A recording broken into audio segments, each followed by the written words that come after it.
I showed you earlier how former Labor Minister Joel Fitzgibbon says Labor needs to pull back on its climate ambitions or probably lose the election. I caught up with an energy expert today from the Heritage Foundation. Jack Spencer says Australia simply can't get to net zero and have a viable economy without nuclear power. Jack Spencer, thanks for talking to us. President Trump has declared an energy emergency in the United States. What is the problem? Well, the problem is the United States has suffered under an anti-energy agenda, quite frankly, for 4 years, and we're starting to see threats of blackouts and other man-made, literally man-made, policy-made energy constraints, and we had to do something about it. We were just headed in the wrong direction.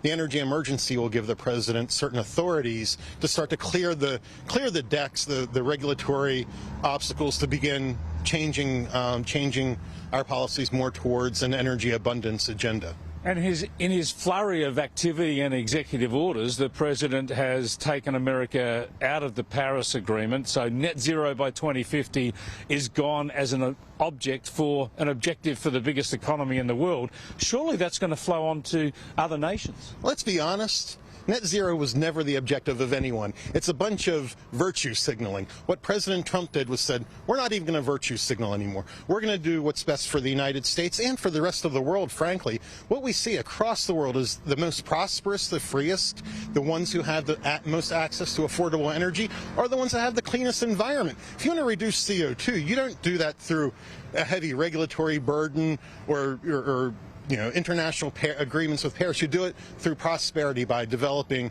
natural gas, nuclear power.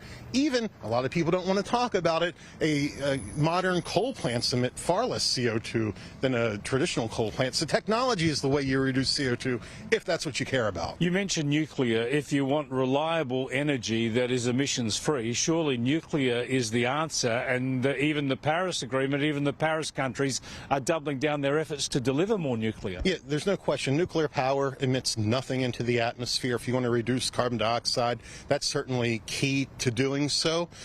In fact, I wrote a book on this exact thing, that nuclear energy, we have 70 years of safe operations. Clearly, nuclear energy is the answer to reducing carbon emissions, but not just that. It's the answer to energy security. It's the answer to energy reliability. We need to get the economics right, but I think with some regulatory reform, nuclear energy has a very promising future ahead of it. Can any modern economy get to net zero without a substantial input from nuclear energy? Absolutely not. Not a modern industrialized economy that gives both families and businesses access to the affordable, reliable energy that we all need. You can't do it without nuclear energy if the objective is driving towards net zero. What about cost? There's a big argument about going to nuclear energy in Australia, at least in part, and the main argument against it is saying that it's the most costly of all the energy alternatives. How does that stack up in the real world? Well, a couple of things. Existing nuclear plants are extremely affordable, but they are expensive to build. That's not to keep coming back to my book, but that's why I wrote this book. What we see is that nuclear power is way over. It's not just over-regulated. I would argue that the regulatory burden around nuclear power is antiquated.